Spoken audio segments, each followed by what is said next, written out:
Hi friends, welcome back to our channel Praveena fashion home.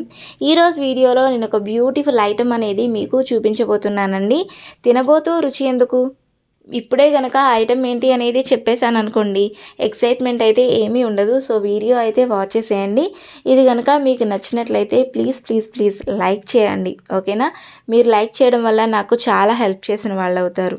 Okay, ఇదైతే చాలా చాలా ఈజీగా ఇంట్లో చేసుకునే ఒక బ్యూటిఫుల్ ఐటమ్, డిఐవై అన్నమాట. ఇదే మనం బయట పర్చేస్ చేయాలి అంటే వందలు మనం దీనికోసం పెట్టాల్సి ఉంటుంది. బట్ మనం ఇంట్లో జస్ట్ 100 రూపీస్ లోపుతోనే మనం ఈజీగా తయారు చేసుకోవచ్చు. ఎలాగనేది వీడియో వాచ్ చేసేయండి. దీనికోసం ఫస్ట్ అయితే నేను ఒక నెట్ ఫ్యాబ్రిక్ తీసుకున్నాను. మీ దగ్గర నెట్ ఫ్యాబ్రిక్ అనేది అవైలబుల్గా లేకపోతే బ్లాక్ కాటన్ ఫ్యాబ్రిక్ కానీ, బ్లాక్ జార్జెట్ ఫ్యాబ్రిక్ కానీ, ఏదైనా కూడా బ్లాక్ కలర్ ఉంటే సరిపోతుంది, ఓకేనా? ఫస్ట్ అయితే నేను ఒక రౌండ్ షేప్ అనేది డ్రా చేశాను. రౌండ్ షేప్ కూడా కొంచెం పెద్దగానే తీసుకోండి. మనకి టిఫిన్ ప్లేట్స్ ఉంటాయి కదా, అంత రౌండ్ షేప్ తీసుకుంటే మంచిదన్నమాట. ఓకే, ఇక్కడ నేను చెక్స్ అయితే డ్రా చేశాను. ఎలా అంటే మనకి స్కేల్ ఎంత విడ్త్ అయితే ఉంటుందో అంత విడ్త్ తోటి బాక్సెస్ అయితే డ్రా చేశాను. ఈ బాక్సెస్ మీద నేను గ్లూ అనేది అప్లై చేస్తున్నానండి. ఇక్కడ మీరు ఈ ఫ్యాబ్రిక్ని మగ్గం స్టాండ్కి కనుక ఫిక్స్ చేసుకుంటే మీరు ఆరి నీడిల్తో కూడా, లేదంటే నార్మల్ నీడిల్తో కూడా షుగర్ బీడ్స్ని కుట్టుకోవచ్చు. బట్ ఇక్కడ నేనేంటి అంటే మొత్తం అంతా కూడా స్టిక్ చేసేస్తున్నాను. అంటే ఇది జస్ట్ ట్యుటోరియల్ కాబట్టి నేను మొత్తం బాల్ చైన్ అనేది యూస్ చేస్తున్నాను. ఓకే, మీకు బాల్ చైన్ యూస్ చేయడం ఇష్టం లేకపోతే మీరు మామూలుగా ఇలా కూడా షుగర్ బీడ్స్ని కుట్టుకోవచ్చు.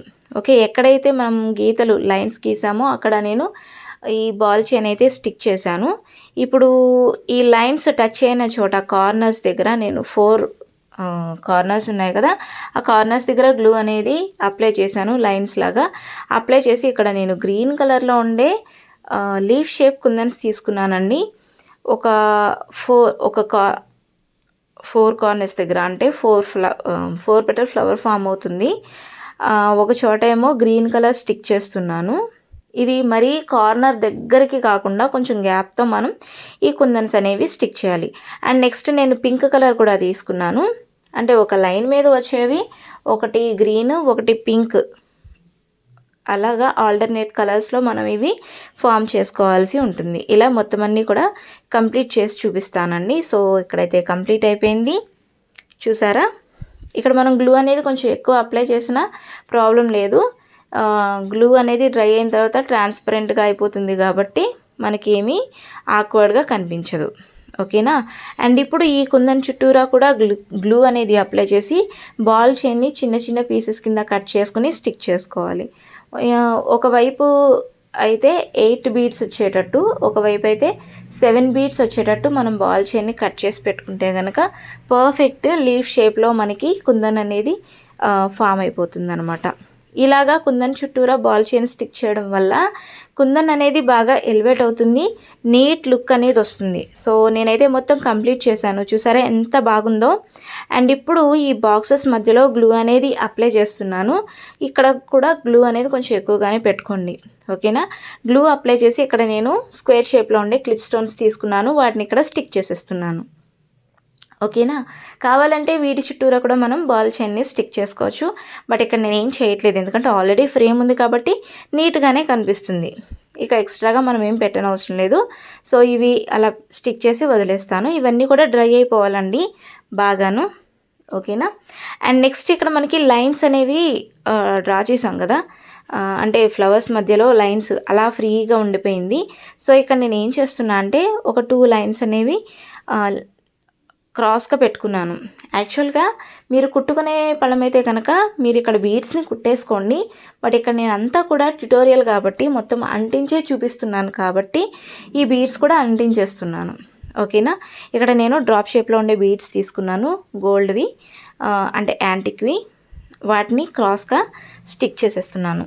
ఇక్కడ ప్రతి లైన్ దగ్గర కూడా 2 చొప్పున, ఒకవైపు 2, ఇంకొక వైపు 2, అలాగా మొత్తం అన్ని లైన్స్ ఎక్కడైతే గ్యాప్ అయితే వచ్చిందో అక్కడ ఇలాగా ఈ బీడ్స్ని కుట్టేసుకోవాలి, లేదంటే అంటించేసుకోవాలి.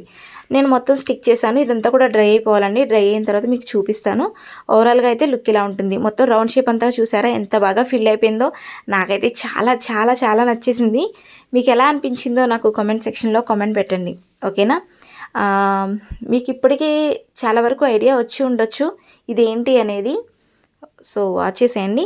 ఇక్కడ నేను ఏం చేశానంటే మనకి రౌండ్ షేప్ ఫామ్ చేసాం కదా, దానికి ఎక్స్ట్రాగా కొంచెం క్లాత్ అనేది పెట్టుకుని కట్ చేశాను. అయితే ఇక్కడ మనం 1 లేయర్ తీసుకోలేదు, ఒక లేయర్ మీద మనం అంటే ఫ్యాబ్రిక్ మీద 1 లేయర్ మీద అయితే డిజైన్ చేసాము. అండ్ ఇదే సైజులో ఇంకొక లేయర్ కూడా తీసుకుని దాని కింద పెట్టేసి ఈ విధంగా మనం ఎక్కడ వరకు అయితే డిజైన్ చేసామో అక్కడ వరకు కూడా మడిచి బ్యాక్ సైడ్ ఇలాగ టాకాలు వేసేసుకోవాలి బ్లాక్ థ్రెడ్ తోటి, ఓకేనా. అది కూడా చివరికి ఎక్కడైతే కట్ చేస్తామో ఆ చివరికి ఇలాగా కుట్టుకుంటూ వెళ్ళాలండి. బ్యాక్ సైడ్ మనకి థ్రెడ్ అనేది వచ్చినా కూడా అంటే ఫ్రంట్ సైడ్ థ్రెడ్ అనేది వచ్చినా కూడా కనిపించదు, ఎందుకంటే ఇది సేమ్ ఫ్యాబ్రిక్ వచ్చేటప్పటికి బ్లాక్ కలరే కాబట్టి, ఓకే. ఇక్కడ మనం చివరికి అంచుకి కుట్టుకోవడం వల్ల లూప్ అనేది ఫామ్ అవుతుంది. ఆ లూప్ ఎందుకు అనేది కూడా నేను మీకు చెప్తాను, ఓకేనా. ఈ విధంగా మొత్తం రౌండ్ అంతా కూడా మనం కుట్టుకోవాల్సి ఉంటుంది, ఓకే. మీకు కొంచెం కుట్టి చూపిస్తాను ఇది ఎలా ఉంది అనేది. సో చూసారు కదా, ఇలా కనిపిస్తుంది అనమాట. ఈ విధంగా మొత్తం అంతా కూడా నేను ఫినిష్ చేసి చూపిస్తాను మీకు, ఓకేనా. సో కంప్లీట్ అయిపోయిందండి. మనకి బ్యాక్ సైడ్ అంతా కూడా మనం కొంచెం గ్యాప్ తోటి అంచులైతే కుట్టేసుకున్నాము. ఫ్రంట్ సైడ్ ఈ విధంగా నీట్గా ఉంటుంది. ఇప్పుడు సేమ్ బ్లాక్ కలర్ థ్రెడ్ తీసుకున్నాను. ఈ థ్రెడ్ని నేను ఏం చేస్తానంటే మనకి బ్యాక్ సైడ్ కొంచెం లూప్ అనేది వదిలాం కదా, ఆ లూప్లోంచి ఈ థ్రెడ్ అనేది ఎక్కించుకోవాలన్నమాట. అంటే మనం శారీ పెట్టి కోట్స్కి తాడు అనేది ఎక్కిస్తాం కదా, లేదంటే ఫ్యాంట్స్కి కూడాను ఆ టైప్లో అనమాట. ఇక్కడ నాకైతే బ్లాక్ కలర్ ఎలాస్టిక్ అయితే అవైలబుల్గా లేదు, దట్స్ వై నేను ఇక్కడ థ్రెడ్ తీసుకున్నాను, బ్లాక్ కలర్ థ్రెడ్. మీ దగ్గర థ్రెడ్ కూడా అవైలబుల్గా లేకపోతే కనుక మనకి నార్మల్ స్వింగ్ థ్రెడ్ ఉంటుంది కదండి, ఒక 4-5 స్ట్రాండ్స్ తీసుకుంటే సరిపోతుంది. నేను అలాగే తీసుకున్నాను. ఈ విధంగా ఆ లూప్లోకి ఇది ఎక్కించేసుకోవాలి. ఎక్కడైతే స్టార్టింగ్ పాయింట్ అనేది స్టార్టింగ్ చేసామో అక్కడే ఎండ్ చేయాలన్నమాట. నేనైతే కంప్లీట్ చేసేసానండి. కంప్లీట్ చేసిన తర్వాత ఇలా కనిపిస్తుంది. మొత్తం అంతా కూడా ఎక్కడ టైట్గా లేకుండా ఇలా సాఫ్ట్గా చేసుకోవాలి. మనం ఇది కట్టుకునేటప్పుడు మనం లాగితే గనక టైట్గా చేసుకుంటే సరిపోతుంది. ఇది మీకు అర్థమయ్యే ఉంటుంది. ఇది బన్కి సంబంధించిన యాక్సెసరీ అనమాట.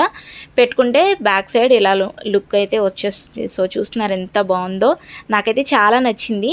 మనం ఎలాస్టిక్ అనేది యూస్ చేస్తే కనుక ఇలా బన్కి మనం డైరెక్ట్ తగిలించేసుకుంటే బ్యాండ్ లాగా సరిపోతుంది. బట్ ఇది మనం థ్రెడ్ యూస్ చేసాం కాబట్టి బన్కి ఇలా పెట్టేసి టైట్గా లాగి మనం ఆ థ్రెడ్ని కట్టుకోవాలన్నమాట బన్ చుట్టూరా, ఓకే.